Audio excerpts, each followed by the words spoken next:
नमस्कार, मैं अशोक कुमार पांडे और स्वागत है आपका टीसीएच पर। आज आखिरी राउंड का चुनाव हो रहा है और कुछ बहुत इंपॉर्टेंट स्टेट्स में हो रहा है। एक तो उत्तर प्रदेश के पूर्वांचल में गोरखपुर में जो योगी जी की जगह है, बनारस में जहां से मोदी चुनाव लड़ते हैं, इन जगहों पर चुनाव हो रहा है।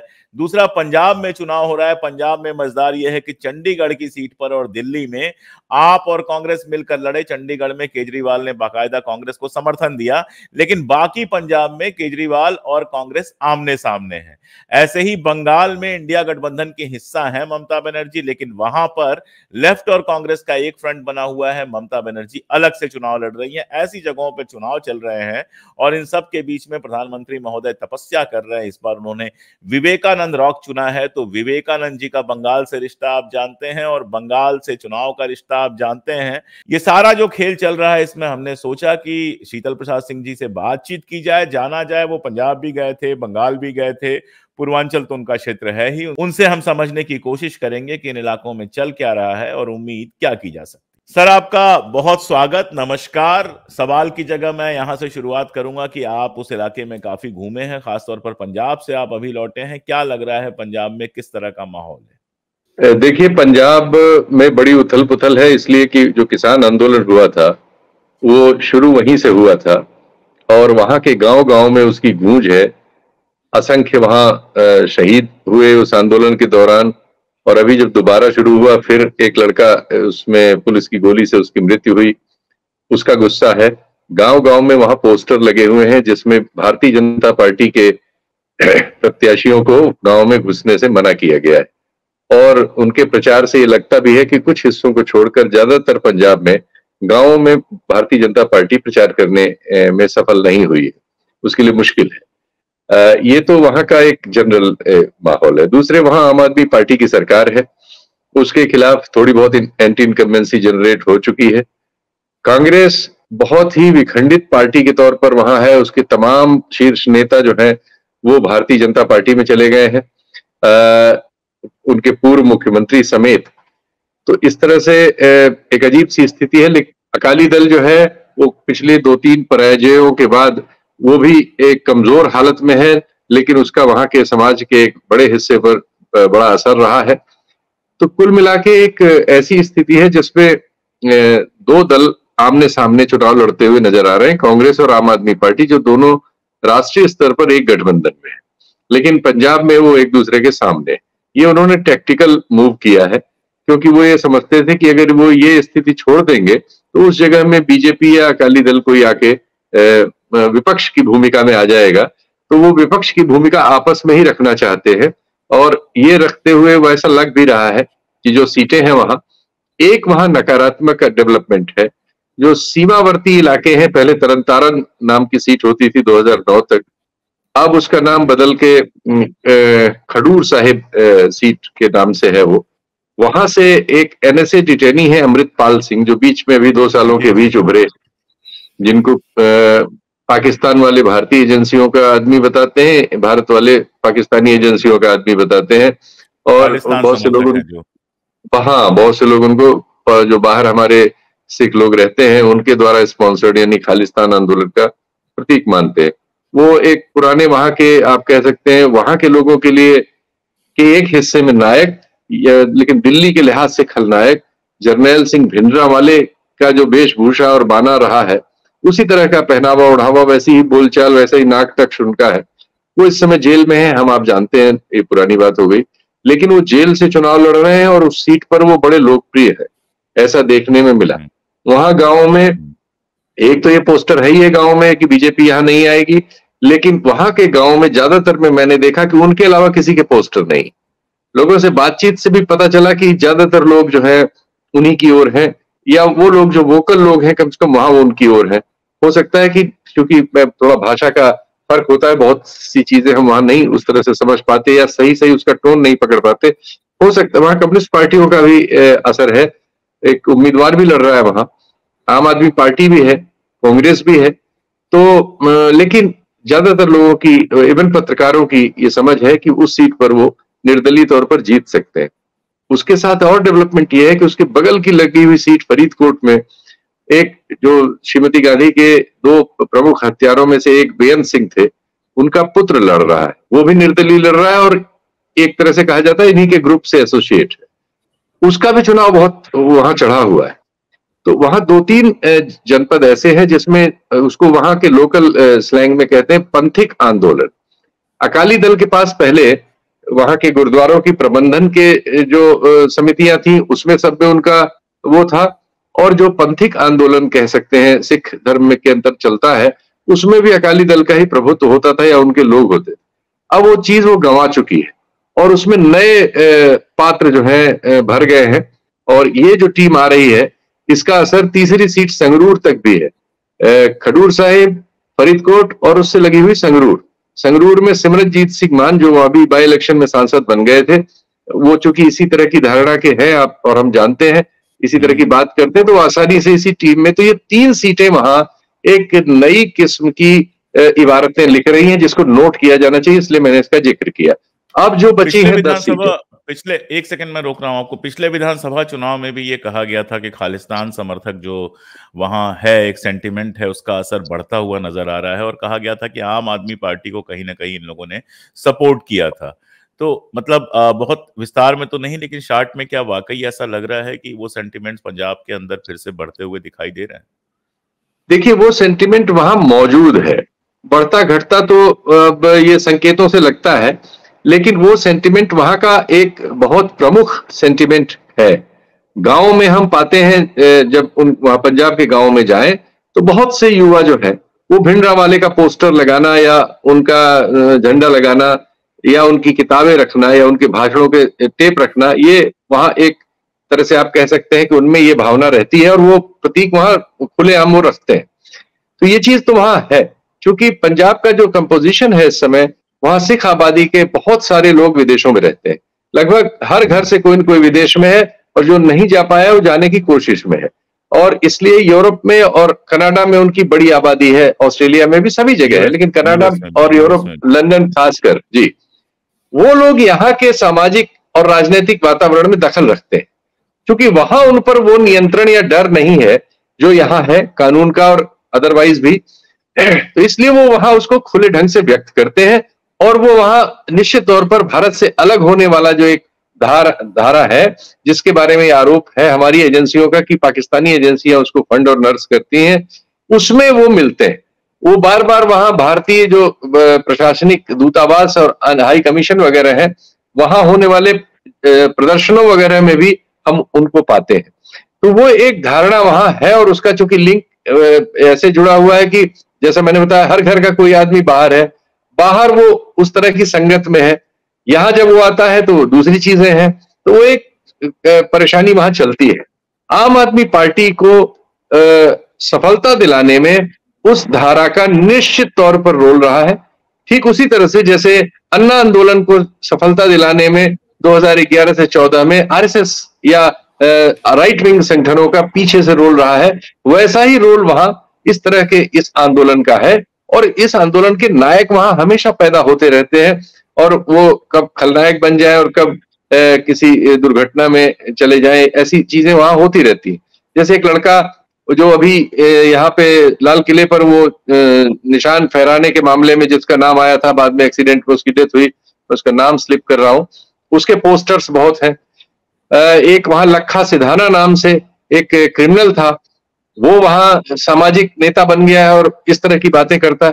तो इस तरह के एलिमेंट्स के लिए वहां खाद पानी मौजूद है, और उसकी विशेष परिस्थितियां हैं। हमारा देश चूंकि बहुत सारी राष्ट्रीयताओं का एक कुनबा है, और उसमें असंतोष के बीच होना स्वाभाविक है। एक होस्टाइल हमारे पास पड़ोसी भी है, वहां से उसको सबको हवा मिलना भी स्वाभाविक है। ये हमारे मतलब केंद्रीय नेतृत्व की और राजनीति की त्रुटि है कि वो इन भावनाओं को समझे बिना इसको कभी तो कथित आयरन हैंड से हैंडल करना चाहती है, कभी तिकड़मों से, कभी धोखेबाजी से, तो ये चीजें और नुकसान करके उसको वहां पैदा रखती हैं। ये हमारे राष्ट्र राज्य की विफलता है। जी, उत्तर प्रदेश की तरफ लौटते हैं। आज पूर्वांचल में चुनाव है और बनारस की सीट पर आज चुनाव है। बनारस के सीट पर जो कांग्रेस के उम्मीदवार हैं अजय राय जी, उनसे अभी हमने हाल में ही कल परसों में बात की थी, तो वो तो काफी कॉन्फिडेंट नजर आ रहे थे, जैसे हर उम्मीदवार कॉन्फिडेंट नजर आता है कि मोदी जी को हरा देंगे। हालांकि मुझे नहीं लगता कि मोदी जी को हरा पाना इतना आसान होगा, लेकिन एक चर्चा ये लगातार है कि इस बार उनका जो डिफरेंस था, जीतने का जो डिफरेंस था, वो पहले से काफी कम हो सकता है और बहुत ज्यादा ताकत भारतीय जनता पार्टी ने वहां लगाई हुई है। एक तो बनारस और दूसरा बाकी जो पूर्वांचल की स्थिति है। आपको क्या लग रहा है? पिछले चुनाव में तो वो भाजपा के गढ़ की तरह बना था, इस बार कुछ टूटता हुआ लग रहा है या रिपीट होता हुआ लग रहा है? आपकी ये बात सही है कि बनारस में इस बार अजय राय को ज्यादा मत मिलने जा रहे हैं, ये सही है। ऐसा भी हो सकता है कि मत प्रतिशत और घट जाए, वैसे भी वहां कम मत पड़ता है हर बार ही। जो शहरी इलाके हैं उसमें उदासीनता है। इस बार हम लोगों ने उस तरह की भीड़ लोकल नहीं देखी जो मोदी मोदी मोदी करती थी या उसके लिए झगड़ा करती हुई मिलती थी, उसकी संख्या में काफी कमी आई है। यूनिवर्सिटी वगैरह के जो छात्र हैं उनमें इस सरकार के खिलाफ बोलने वालों की तादाद बहुत बढ़ी हुई मिली है। जो भी पत्रकार वहां गए हैं उन सबको ऐसा लगा है। बहुत सारी फैकल्टी वगैरह के लोगों में भी उनके सोशल मीडिया ग्रुप्स में सामने तो बहुत लोग नहीं आते, लेकिन वो दिखाते हैं कि देखिए इनका वीडियो, इनका वो देख लीजिए, इनका व्हाट्सएप मैसेज देख लीजिए, ये भी ये कह रहे हैं, ये भी। इस तरह की परिस्थिति हमें वहां मिली है। सामाजिक तौर पर भी जो समर्थक है, चूंकि वो एक आप कह सकते हैं सवर्ण डोमिनेटेड शहर है, सैकड़ों हजारों साल से है, धीरे धीरे उसका कंपोजिशन उस तरह से बन गया है, तो भाजपा के लिए बहुत अनुकूल वो जगह है ही है। जो वहां की एक कॉन्स्टिट्यूंसी है वाराणसी साउथ, उसमें लंबे समय तक हजारों वोट से बीजेपी के उम्मीदवार एक थे बंगाली मूल के, वो जीतते रहे थे। जब हम लोग पत्रकारिता शुरू कर रहे थे उनसे मुलाकात होती थी, अब नाम सब स्लिप हो रहा है, तो खैर। तो वहां का वैसे ही कंपोजिशन ऐसा है जो बीजेपी के या राइट विंग के अनुकूल है। लेकिन इस बार बहुत निराशा है पूरे पूर्वांचल में, युवाओं में, साधारण लोगों में बहुत निराशा है।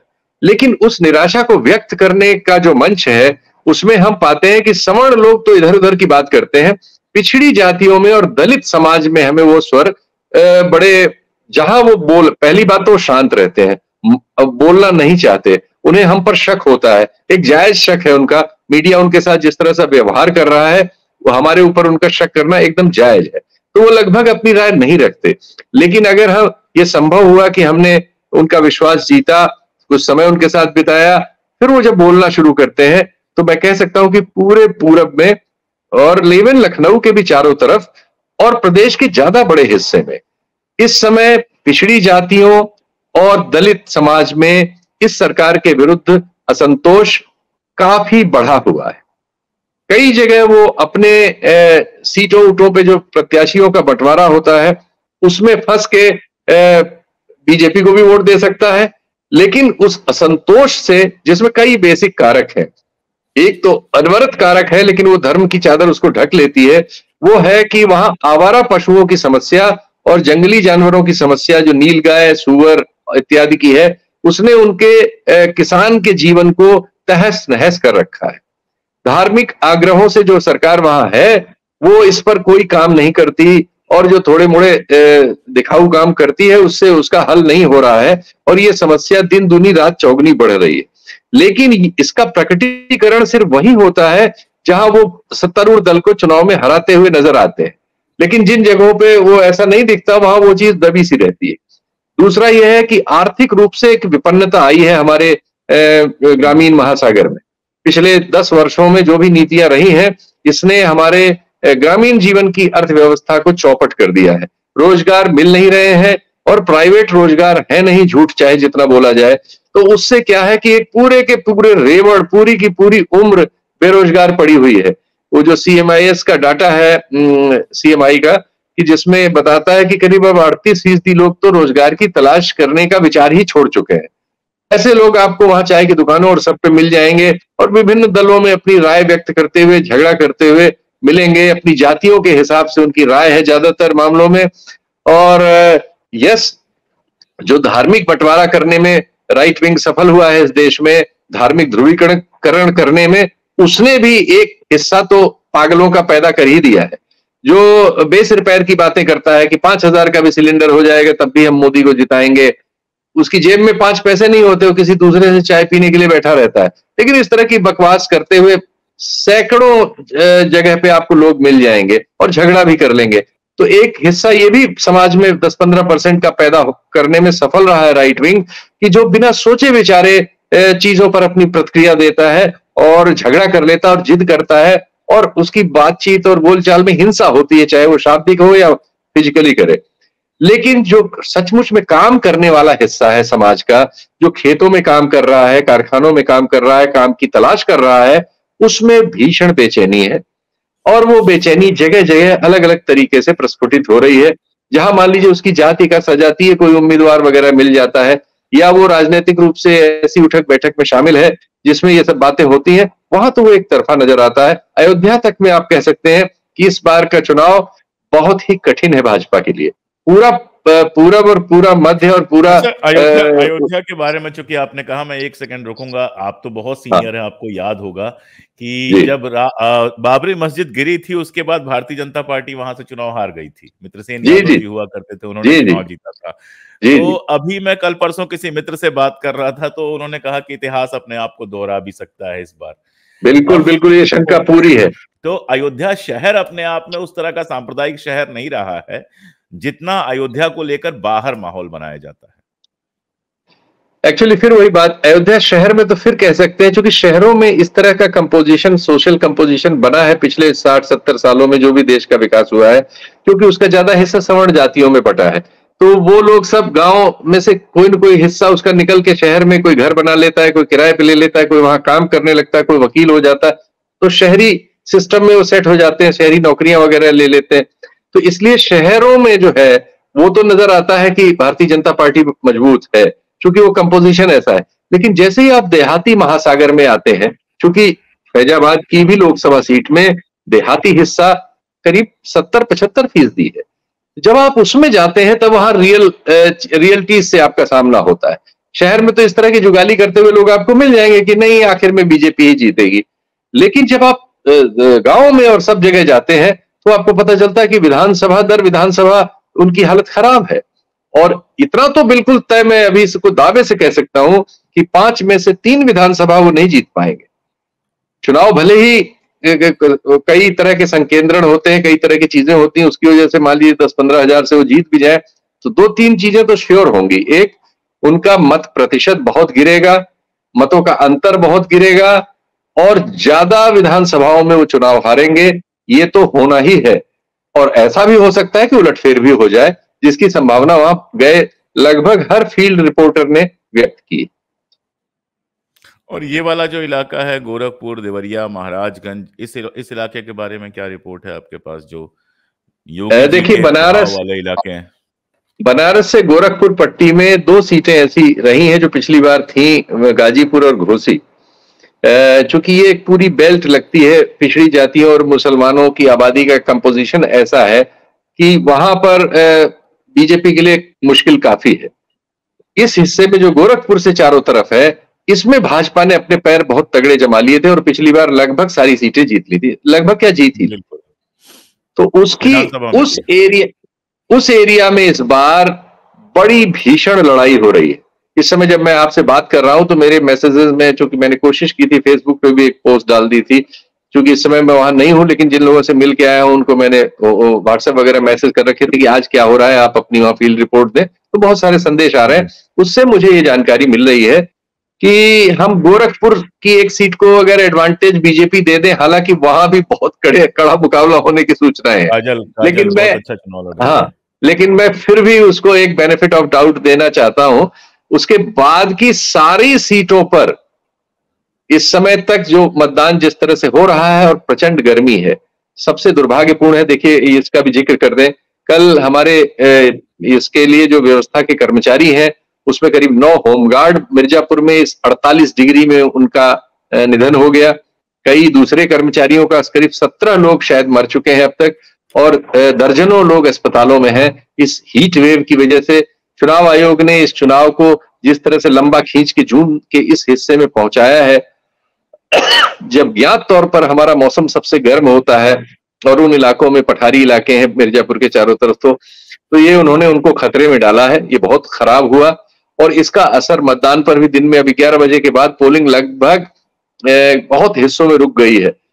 अब इसका नुकसान किसको होता है ये सब देखा जाएगा।